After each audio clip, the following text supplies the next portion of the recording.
Hey, and welcome to the show today. You're listening to Zensensa.com, Feel Your Heart podcast. And we have another really great show for you today. This podcast is made by Zensensa.com, the leading relationship institute for relationship skills and courses based on science made practical. To get the 1-hour free webinar that will give you the key skills to get a safe, intimate, and passionate relationship, just go to Zensensa.com and sign up. The link is in the description below.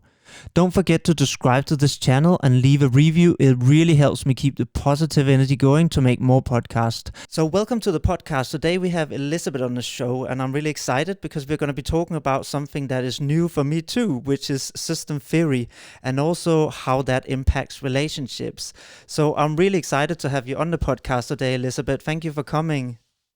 Thank you for having me. I'm really excited to be here. Oh, my pleasure. It's going to be fun and educational. I was wondering, just because a lot of the listeners out there might not know who you are, would you be able to just tell us a little bit about your background and what you're working with at the moment?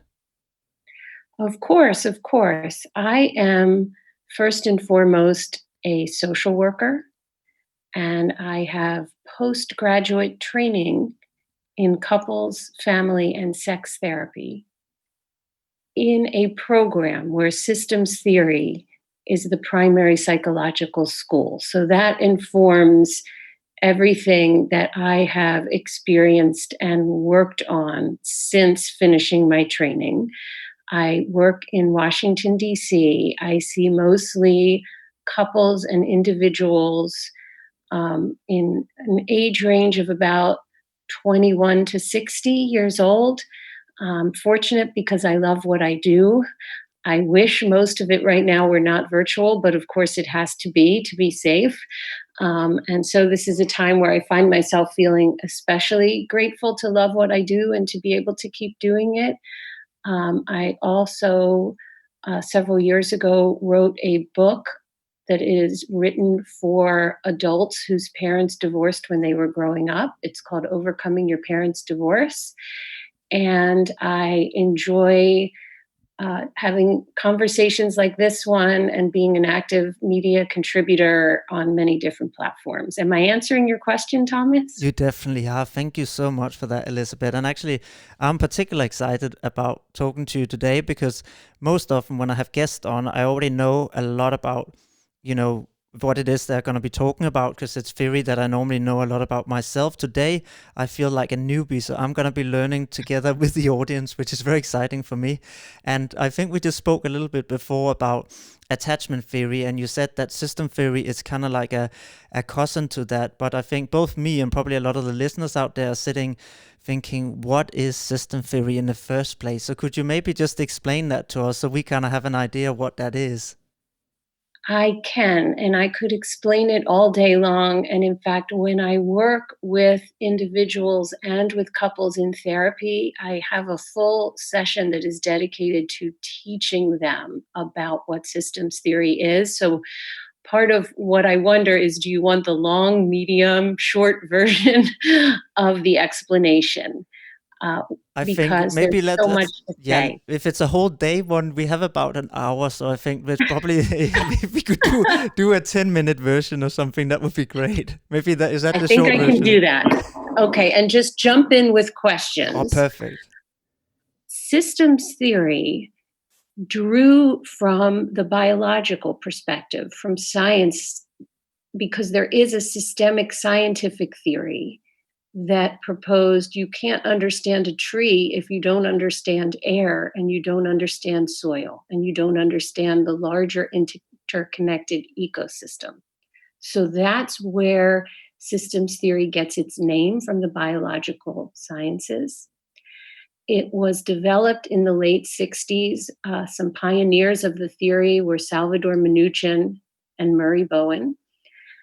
And it developed at a time where psychotherapy was still a very new field. Of course, relatively, it's still a new field, but in the late 60s, it was very new. And what therapists were discovering is that while it was useful with adults, it was not useful with children.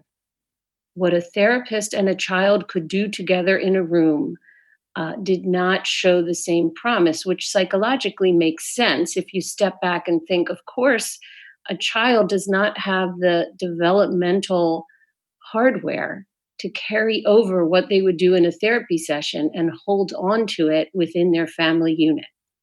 So clinicians started bringing whoever was in the waiting room, into the therapy, uh, focused on the supportive caregiver of the child, whether that's mom and dad, mom and grandmom. And by working with the unit, that is where they were most able to help a child. So the tagline for systems theory could be what they tell you on an airline, that in order to uh, be safe in an emergency, put your own oxygen on first and then help the child and give them the oxygen. So, moving into what the theory suggests, it's the idea that we as an individual cannot be understood deeply and fully unless understood in the context of our relationships. So, if you look at a family and you have mom, dad, and some kids, systems theory would say that they were a family system that could not be fully helped or understood without looking at all of the other systems that come into play. For example, the children's school, each parent's family of origin, the friends that the couple share as a couple, the friend units that mom has separately as a mom, the friend unit that dad has separately as a dad, the children's friends, any sports that they're involved in, all of these you can think of as bubbles that overlap the bubble of the family. And from a psychological perspective, what they all have in common is a conscious and unconscious desire for homeostasis, meaning that every system is going to resist change, even change for the better, even healthy change. The system will resist it. But what systems theory also proposes is that if only one member of a unit insists on being an agent for change, they'll face resistance, they'll face resistance, they'll face resistance, but eventually the system will acclimate to the change and settle into a new normal. And of course, everything is always changing. Nature is always changing. The world is always changing.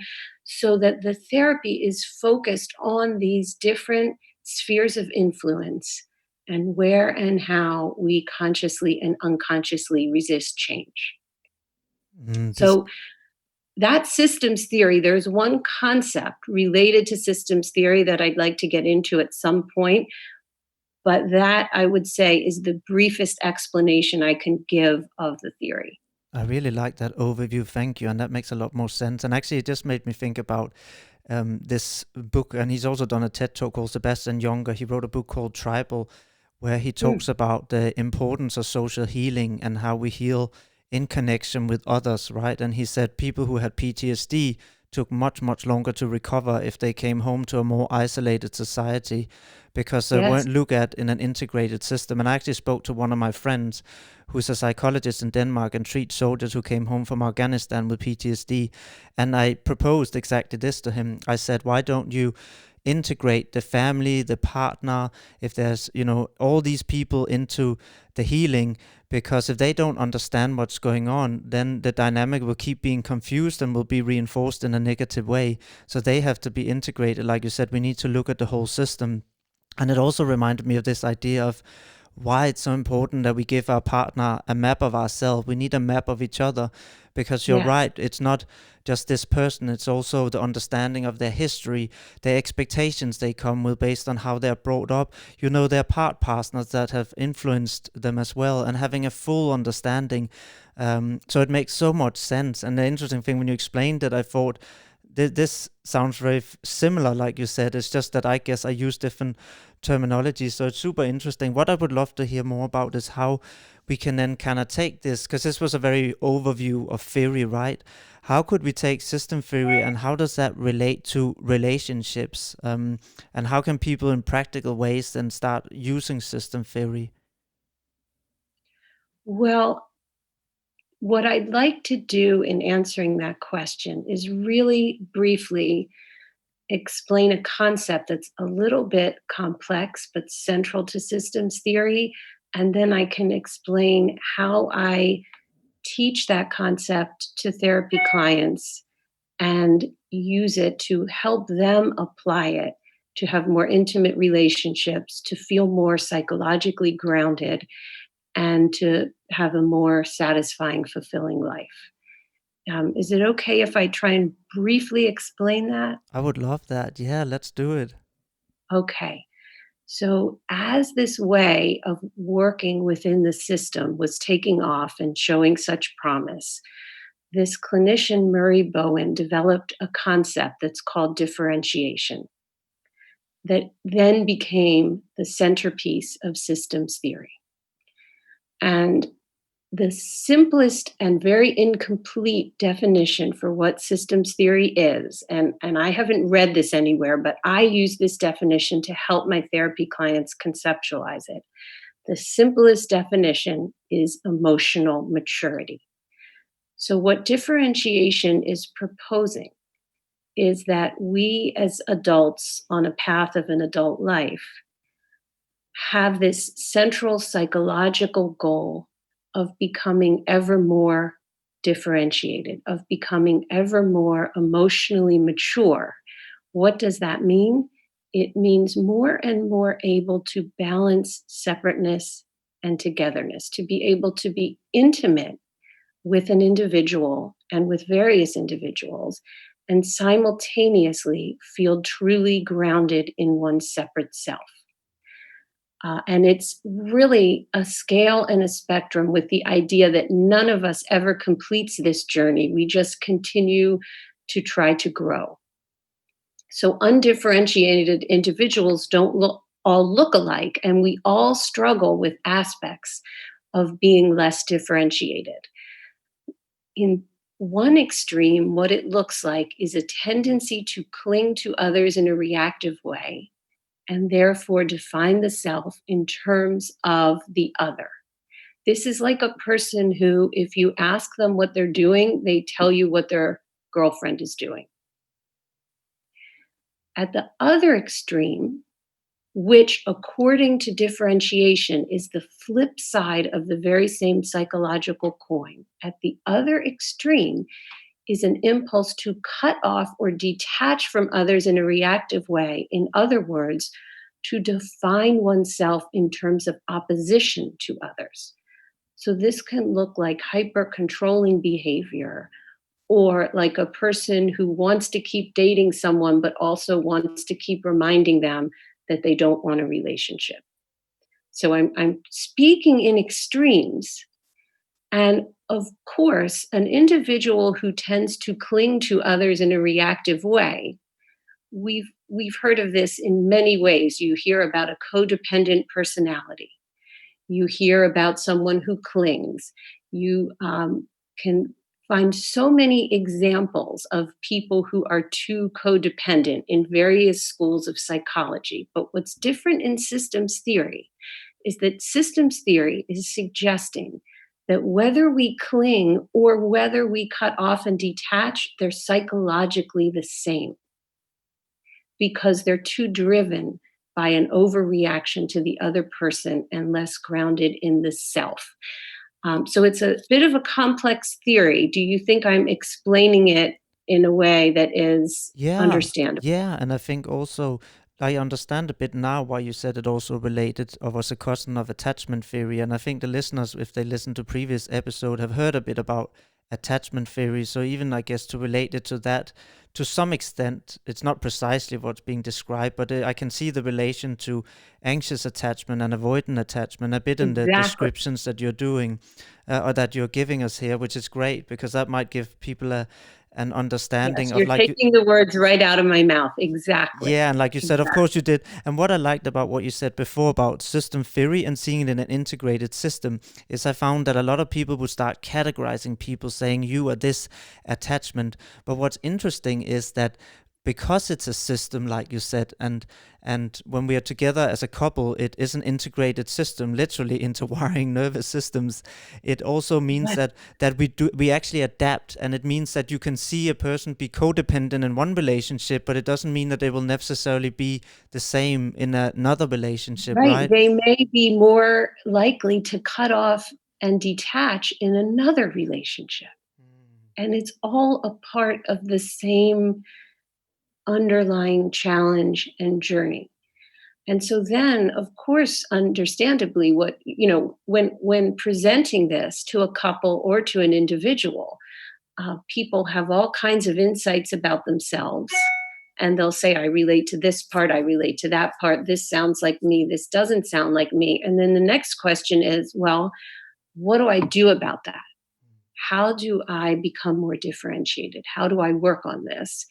And I think it's also important to consider that in the lens of this theory, it's also the idea that the more differentiated one is, the less anxiety they tend to experience. The more grounded we are in ourself and able to balance intimacy in relationships and separateness, the less anxious we feel.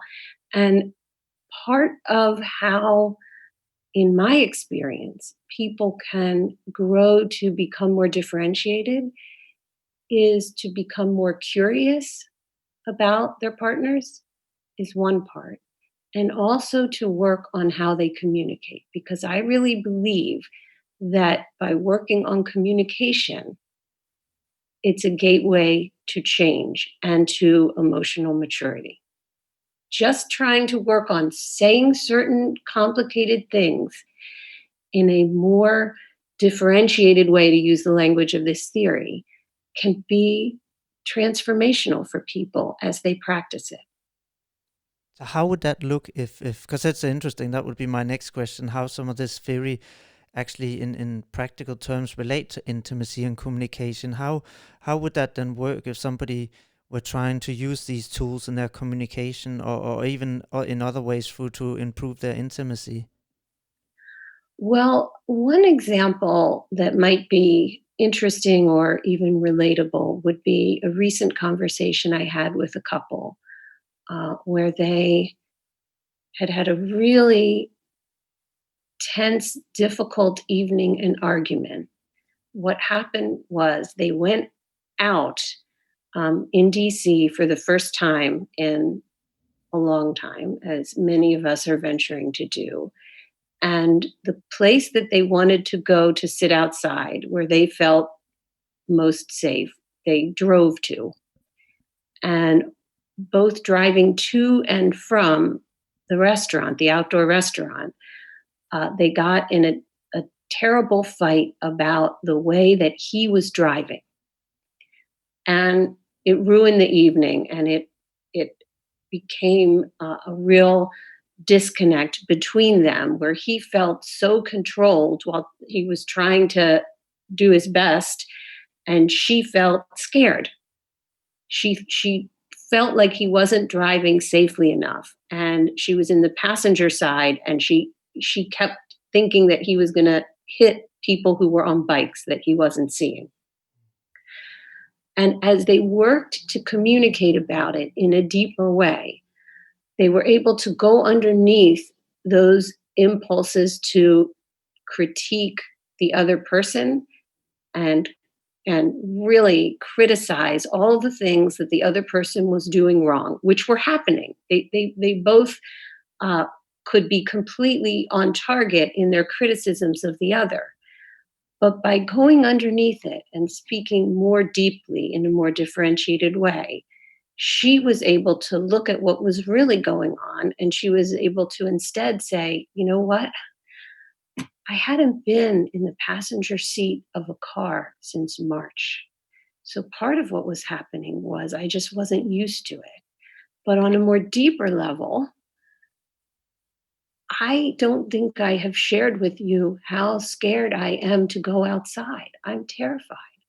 And if I'm really honest with myself, what I realize when I think about how scared I am to go out, I realize that if I weren't in this marriage with you, I don't think I'd be going out at all. So even though I realize I wasn't at my best and it probably wasn't pleasant to drive with me, if I weren't with you, I wouldn't go out at all, and that would be terrible. So I feel badly about how I acted in the car. I was truly scared. And I also do want to acknowledge and thank you for helping me get out the door. In turn, what he said was, I think I also need to be really honest with you about something I've been thinking about that I haven't been sharing, which is I'm so extroverted, I'm so social. And if it weren't for you, I think I would have been taking all kinds of risks all along. I think I would resist wearing masks. I think I would be handling all of this so differently.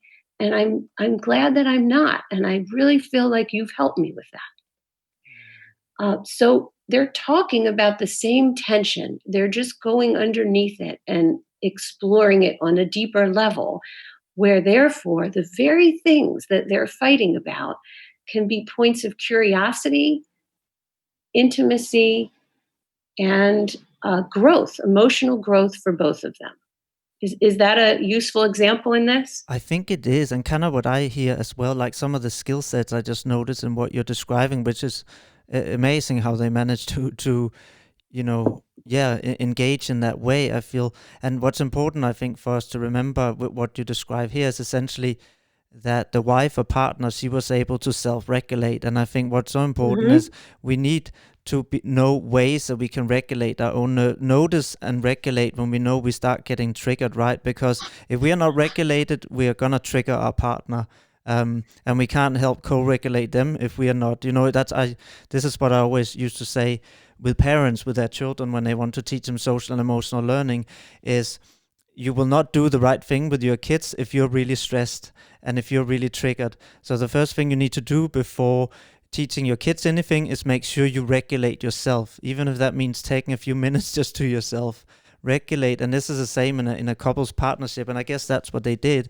And then she shared in a vulnerable way, right? Which took it away from Exactly. from the blame, the attack, which obviously she could only do because she self-regulated in the first place. And Exactly. if I understand it right, the way I understand that system theory then comes in here, when you say connect or communicate on a deeper level, it's that she could see the context of what was going on. Is that right? Is Yes, that kind of how it system is. theory then applies? Exactly. She was able to go underneath what was really happening. And in doing so, she could become less reactive. So, in some ways, we're using different languages to describe the very same experience. Yeah, which is super Uh, interesting. yes, it is all about how do you become curious in the face of triggers rather than reactive. And what systems theory also insists, which is part of looking at how we all resist change, even when we don't know we're resisting it, is that in a stressful situation, that's when we're most likely to revert to old patterns and have stress and anxiety completely grab us and take over. But that's also a time of opportunity for the greatest emotional growth. It's a time to dig in really deep and ask oneself what's really going on and how can I tune into that so that I'm less reactive to these triggers. And then the next step of that, which is the same, but I want to describe, is on the one hand, it's the idea that stressful situations are an opportunity for emotional growth. But at the same time, it's also the challenge that, of course, we're all going to revert.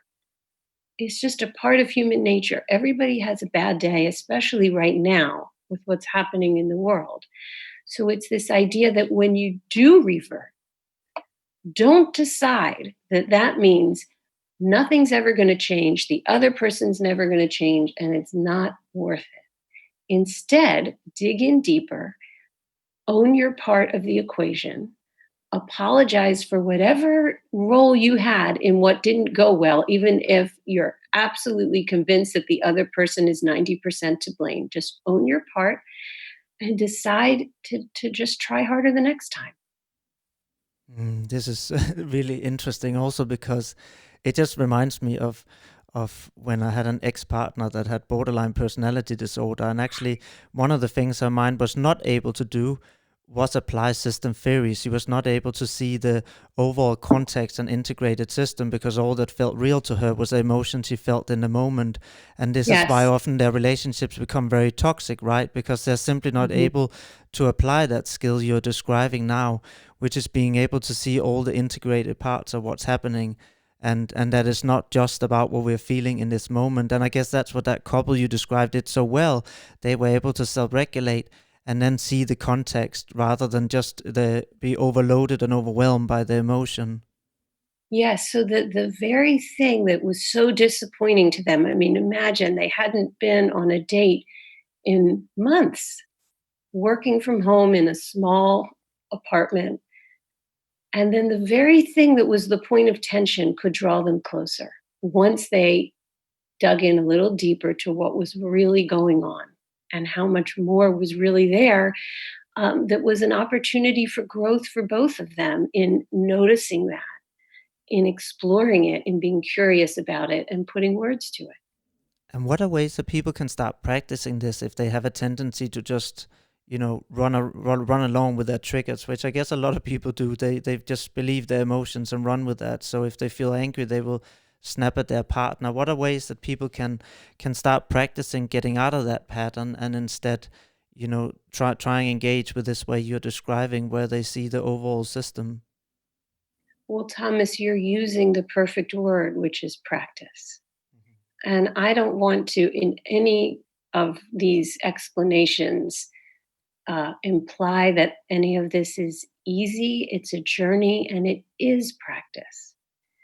Um, with anything that we develop, it takes practice, right? I mean, even think about one of the ways I try to describe the process of psychological change to clients is to remind them what it was like when they learned to drive a car. Because if you remember what that was like, there was a time when you had to learn to which is the gas, which is the brake, where are you going, turn on the signal, how fast are you going, look in the rear view mirror, stay in your lane. All of these skills that had to be learned, that had to be practiced. And then what happens once a person knows how to drive is that they get in a car and they apply all of those skills, but they don't realize that they're doing it. They're still doing it and they don't always do it perfectly. And sometimes it doesn't go well, but once we know how to drive, usually it does, it takes practice to get to a point that something is internalized and therefore more intuitive. So the simplest way to practice this is to talk about oneself and and have a willingness to be curious in the face of tension rather than blaming. It's not easy. The simplest way to break it down is to say I and don't say you. I learned so many strategies when I was doing postgraduate training, and very quickly, a lot of people would say that they just felt fake, that they didn't resonate. Nevertheless, the one thing that people tend to respond to and find effective once they get used to it is I statements, because it's accessing oneself underneath the impulse to blame. And it can be done with any conversation, and it forces a person to own their part of an equation. And by doing so, that's an invitation to the other person to be their best self rather than go down a rabbit hole of reactivity and blame and disconnection and disengagement and disappointment. So, one of the examples that is most basic in this is a couple comes into therapy and they're asked why they're there. And one half of the couple says, I know why I'm here. I am here because it sucks to be married to you. You're so cold, you're so distant. I know you can't even tell me the last time you reached out to hold my hand, let alone any real physical affection, and I'm not going to live like that anymore. That's one couple. The next couple is asked the same question, and the answer is, well, if I'm very honest with myself, I am struggling with something that I've always struggled with in our relationship, and it's something I've always observed, which is I am someone who craves physical affection. And if I'm really honest, I've always noticed that I've craved it more than you. And I think I was naive because I think I thought that if we got married and had a family, that tension would work itself out. And instead, now I'm struggling with it more than I ever was before. And I want to figure out a way to meet my needs, but I also want to respect where you're coming from. So, in this framework that we're talking about, systems theory would suggest that if you followed these two couples around, there could be even more physical affection happening with that first couple. It is possible. But the content of the problem doesn't matter because of the process of the communication. That first couple has so much work to do just by evidence by the way the first person communicated the problem. Whereas the second couple is already doing the work in their ability to describe the same problem, but by owning their part in it. So it's the difference between saying you never hug me versus I want to hug. Yeah, so it's really this process require to basically start self-reflecting, and I guess that's a key skill to have flourishing relationship, to have self-awareness, right? Because otherwise you can't even engage in this process. And what you described, I really like that example of replacing, of course, the attack and blame with, again, shared Mhm. vulnerability, and like you said, focus on I statements, focused on what it is that you need, and focus on your experience rather than what the actions the other person have done or that you feel they haven't done. And I think you're right, it's so important, because instead of the attack will always trigger the adrenaline response, which means they can't hear us, right? While the Yes. vulnerability instead actually triggers the empathy in our brain, which makes it Yeah, possible to listen and hear and feel compassion. And I also right. really, An invitation. yeah, and I really liked your point in the beginning where you said it's a skill we practice, because I feel often when people get new knowledge, they can even get hard on each other and say, "Oh, you didn't do like the therapist Yes. said," right? And I just want to remind people to have some self-compassion and compassion for their partner, because like you said, we will get it wrong tons of times as we learn a new skill, and as we get good at it, we will still sometimes get it wrong. Even I work with relationships. I know you do, but I'm sure you sometimes make mistakes in relationship, and so do I. There's times where I simply get too stressed and where I forget to engage with the tools that I know. So I think it's really good to have that self-compassion, because if we start being critical of ourselves or our partner for not doing it right, then that just create even more stress. And just remind Exactly. ourselves It's that just a part of being human. yeah, and it's okay to get it wrong. Let's just remind ourselves again that, okay, we could do it maybe in a better way, and then we try and practice again, and we go, and that's part of the self-reflection, right? Exactly. Exactly. Because it is, if you're in a place of pain in a relationship and working on it, and there's a stressful situation, and somebody or usually both people get it wrong, it's really easy to decide that it's never going to change and it's not worth it. And that's the very moment where the deepest growth can happen, to just dig in a little deeper and go for the repair. Own what you wish you had said differently, ask for a repair. And once again, the really disappointing part of, well, gosh, I've been working so hard on this and I thought I really learned it and got it right and look at what happened. Even that can be an opportunity for more intimacy and for emotional growth. I love those points. It's beautiful, and also a wonderful framework to just look at a relationship as a way to grow. Because I think often people give up and disengage because they have this Hollywood fantasy that it should all be easy and be in love. And if we don't have that in that feeling anymore, automatically, then that means that it's not right. When actually the mature love that develops after the honeymoon stage is exactly what you describe and requires that continuous process of seeing a relationship as a way to grow and learn, and that sometimes we have strong affectionate emotions and sometimes we have other emotions. And when the other emotions come up, it's a great way to look at what is going on, why is this coming up, why is that triggering me so much. And actually, we only get these opportunities in relationships when we are just on our own. Then we don't get somebody who necessarily triggers us in that way, because nobody can trigger us more than the people closest to us, right? Exactly. I mean, I still remember a professor in graduate school saying that falling in love is a little bit like fishing, in that you cast out the line and you catch this fish and you reel it in and you reel it in and you reel it in, but that what draws you to someone is typically the ways that they're different than you are, because we don't want to be in love with ourselves. That would be so boring. So we're drawn to something far away that's so different.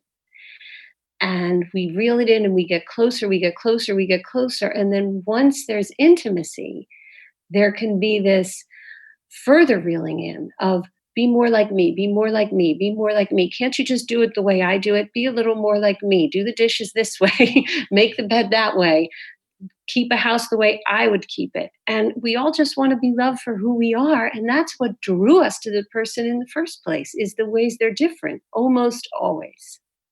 Yeah, I think that's very, very true. And I guess often part of getting drawn to a person is also seeing characteristics that maybe we somehow wished we had, that we see that they have, that we then find really Yes, attractive. And like you said, then at some point we start trying to change each other rather than seeing actually a flourishing relationship is partly the opposite, is being able to give each other full acceptance and help each other flourish more, become more of what we are, and the parts that it we want goes to develop. yes, it goes back to the couple who went on their first night out after quarantine. They're different. They're very different people and they're so well suited for each other. And it's when they could talk about who they really are and their differences that they got to appreciating what each other bring to the relationship, and what a compliment they are to each other, That's beautiful. I because think. they're different. Yeah, and that's what makes them even stronger. They have different things to contribute. That's wonderful.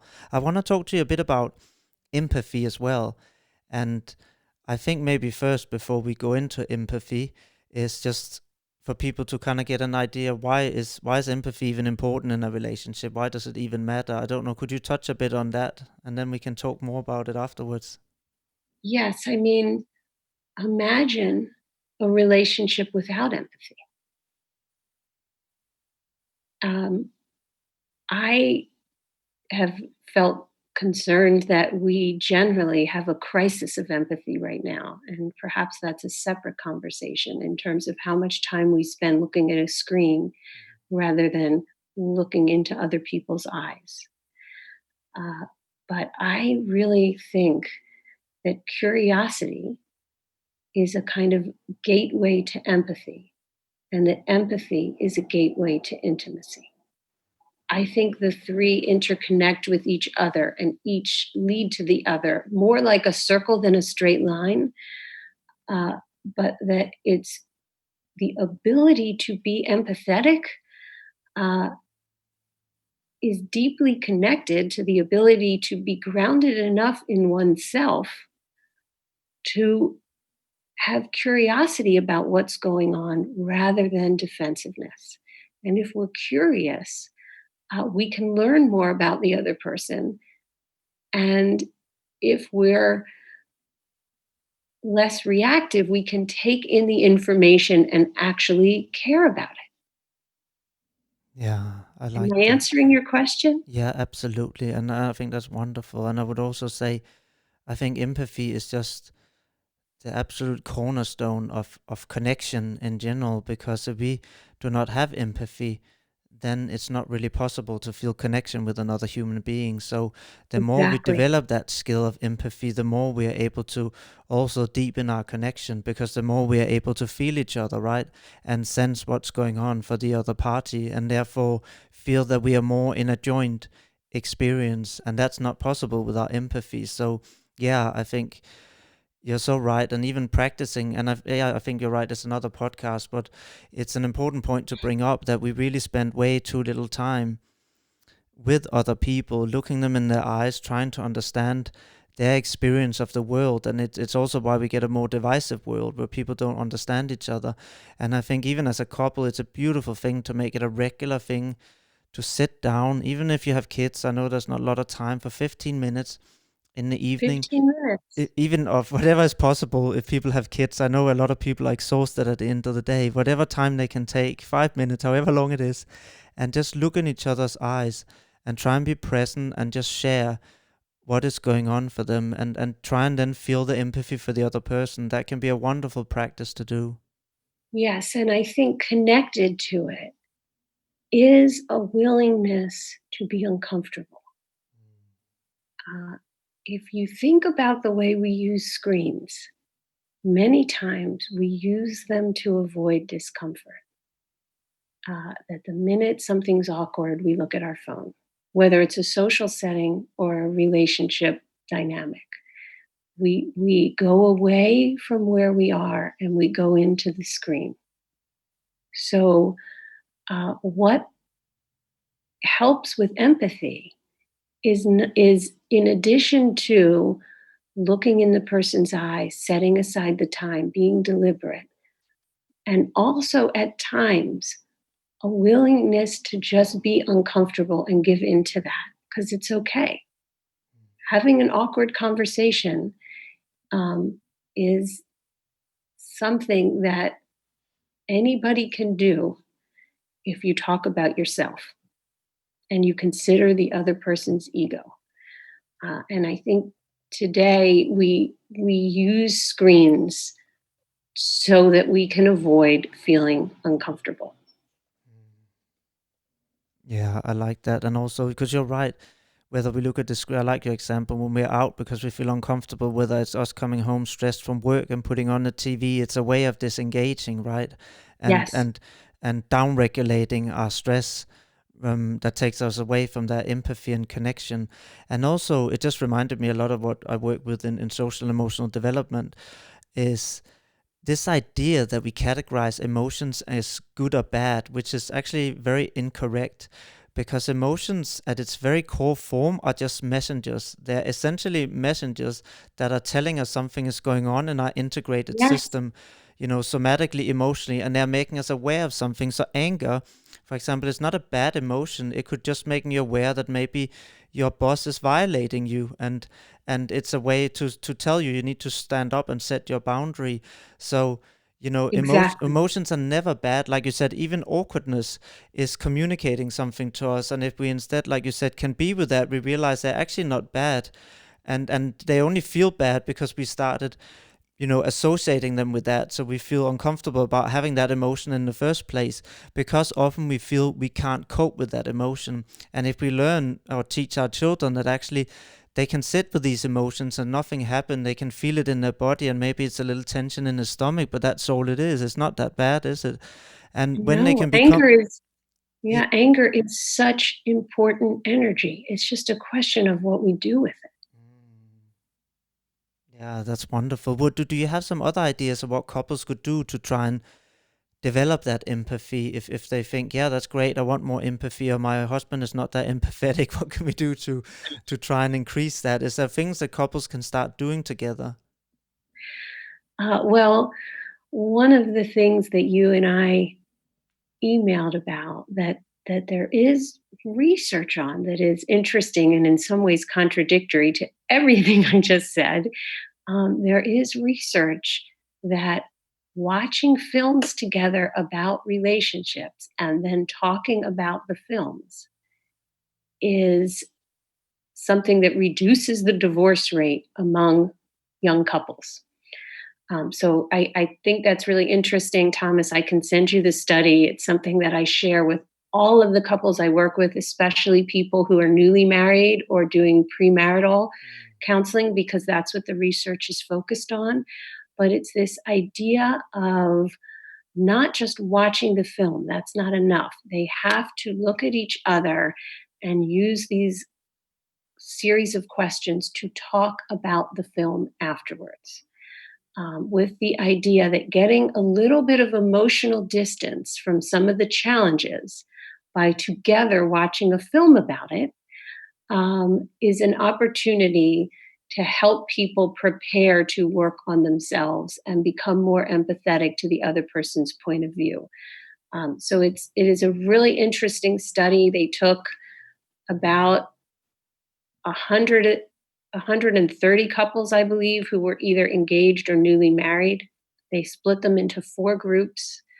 Um, a fourth of the couples had 5 sessions of premarital counseling focused on social learning.